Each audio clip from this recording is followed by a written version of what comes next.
I chose to do this story a story about the future of border policy and border security and immigration based on my own experiences sort of as an immigrant into Canada from the US.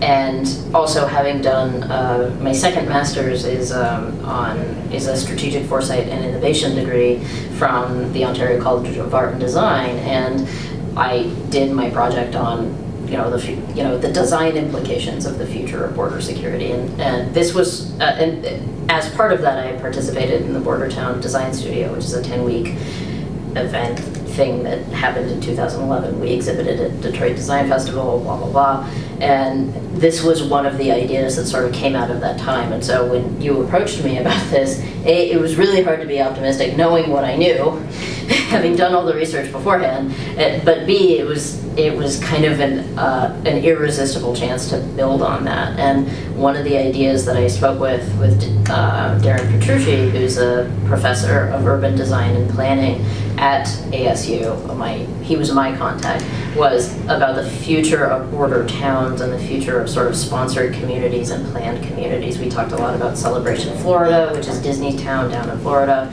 and we talked about sort of the nature of housing developments and sort of organized communities and intentional communities and who sponsors those and how do you organize them. And so we came up with this crazy idea of corporations and universities sponsoring towns as testing grounds for potential employees and visa holders and stuff. So it really is this combination of Disneyland and the prisoner village. It's a little bit like Facebook. Yeah, if Facebook were real. It's a little bit like that. So those were the things that were floating around in my head when I chose to do this story, and all of that will I hope become clear. The buzz in Ulises' molars intensified as he drew nearer to the border. They'd said it would help him find his way. So long as he kept north, it would keep humming along, a tiny siren song buried deep in his mouth to lead him ever onward. Really, there was no need for the chip to vibrate, but the folks from Mariposa said it had to do something more than just tell the drones where you were all the time. It had to add value, they said. It had to be user-friendly, so Ulises and all the others wouldn't have sat in the dentist's chair for nothing. They could have put the chip under the skin, but then Ulises might have been tempted to pick it out and sell it, so now it sat there in one of his teeth. He didn't know which one. They'd put him under for the surgery, and there were a couple way in the back on the right side that really fucking hurt. But they both felt just like bone when he ran his tongue over them, and neither one ached any more than the other when he sipped from his canteen. "Why are you walking?" his mother had asked. "They said they would send a truck for you. A truck with air conditioning, like they did for Elena." Elena was waiting for him in Mariposa.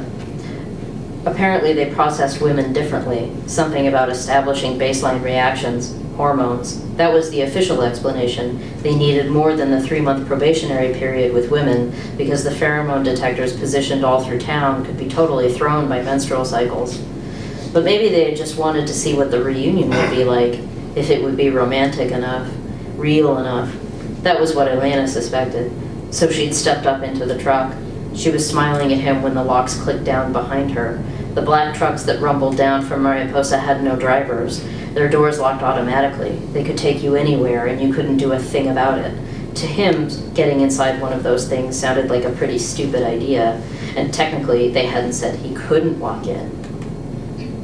He started just before dawn when the sky was a bad bruise. He stopped in the living room where his mother slept in the good chair. She was still half asleep when she stood up and kissed him goodbye.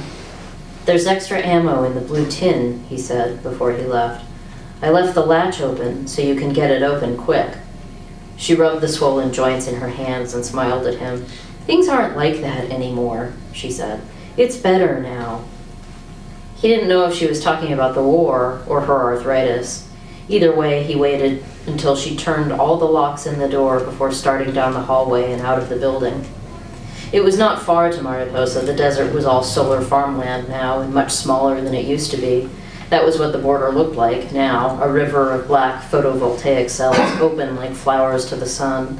Corporate surveillance flutterbys zoomed over and around them, automatically alerting the border patrol when they spotted a human darting northward whose gait, temperature, expression, and other secret factors did not fit the proprietary algorithmic definition of employee. Where the river stopped, Mariposa and the other border towns began. Mariposa was the latest. Mariposa sat in the space once occupied solely by tarantulas and the rocks they hid under. It sat half on one side, half on the other. They dropped it just west of the Nogales-Hermosillo highway like a flat-pack explosive device. It was still in the process of unfolding itself, tab A into slot B, still growing into a planned prototyping community, or cultural mode, or probationary testing ground, or whatever it was meant to be. Ulises had looked up pictures of it, and it still looked raw and new, more like a movie set than an actual town. Given that everyone going there was auditioning for something, he supposed that made sense. On the way out of Nogales, El Tejon joined him. Ulises had no idea what the old man's real name was. He'd been called Tejon forever, likely because the whiskers on his chin were streaked with white like a badger's. But now he melted out of the alley like a tomcat and kept pace with Ulises without any appearance of effort or exertion. It was as though he'd been waiting for Ulises to pass by, even though Ulises had only told his mother that he planned to walk. Then again, it was somehow fitting that the old man be the one to take Ulises across. They had crossed the same distance together so many times before, although by another route. "Mariposa?" the old man asked. Ulises nodded. "Teeth hurt?" He nodded again. Tejon sucked his teeth and spat. Such was the extent of his commentary on that particular subject. As they headed for the highway, the ads began to diminish, the surfaces rendered inert by their shared demographics and direction. The last bus stop woke up as they shuffled by. It noticed the logo on Ulises' backpack and gave him the old bit about working in Walmart, where it surely must have come from. It told him how you could train at the nearest location and go anywhere with that training because the system was the same everywhere, world without end, amen. Siempre más trabajo, siempre. Jesus, Tejon said, that ad hasn't changed in what, 10 years? It was around when I was little. Ulises whistled the jingle and the old man laughed. They each waved goodbye to the ad. It was bad luck to be rude to the ads, and kept walking. At the highway interchange, Ulises went ahead to help Tejon over the guardrail, but the old man threw his leg over without any trouble. They stood together on the rise by the crossroads, the old city at their backs and the new one burning white like a star in a field of glittering black. Above them, the real stars were winking out. Beyond the mountains, the night sky crinkled away from the horizon like burning paper. "Have you been back here since?" "For school, once, field trip." Tejon laughed. It came out all at once in a sharp bark. "Field trip? Puta madre!" He shook his head and spat again. "Did they tell you how many people used to die here on your field trip?" Ulises said nothing. Of course they hadn't mentioned it. They were there to look at the solar farms, after all, not to relive ancient history. The corporate outreach lady stood in front of his class with her transparent tablet shimmering in her hand and never breathed a word about the war, the guns, the heads. "They don't know, do they? About before?"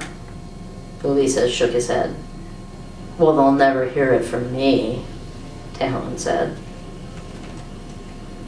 Tejon said nothing as Ulises approached Mariposa. There was a clear demarcation between the farms and the town. The farms grew in gleaming black rows behind neatly cut curbs, and beyond the curbs were the maquillas, and beyond the maquillas stood Mariposa, the city of transformation. On the sky of heaven.